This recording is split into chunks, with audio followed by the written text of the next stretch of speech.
മരണപ്പെടുന്ന സമയത്ത് തന്നെ അത് മനസ്സിലാവും. അത്തരക്കാർ മരണപ്പെടുന്ന സമയത്ത് മലക്ക് ബിഫോർ ടൈം വരും. സാധാരണ റൂഹ് പിടിക്കുന്ന മലക്ക് ബിഫോർ ടൈം വരുന്ന പരിപാടിയില്ല. ആ ടൈമിൽ കറക്റ്റ് വരുത്താം. ബിഫോർ ടൈം വരും. എന്നിട്ട്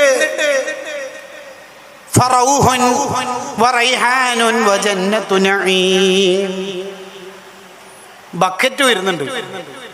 വെള്ളം കോരാനല്ല, മഴ ഇഷ്ടമുള്ളതുകൊണ്ട് വെള്ളം വേണ്ട, മഴ അള്ളാഹ് തരുന്നുണ്ടല്ലോ. ബിസ്മില്ലാഹിർ റഹ്മാനിർ റഹീം. നല്ല സംഭാവന എല്ലാവരും കൊടുക്കണം. അൽ ജന്നത്തു ദാറുൽ അസ്ഖിയ എന്ന സ്വതക്ക ചെയ്യുന്നവരുടെ വീടാണ് സ്വർഗം എന്ന്.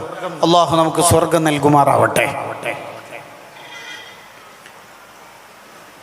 അവ്വൽ വക്തിൽ നിസ്കരിക്കുന്ന മനുഷ്യരുടെ റൂഹ് പിടിക്കാൻ വേണ്ടി മലക്ക് കുറച്ച് നേരത്തെ വരും.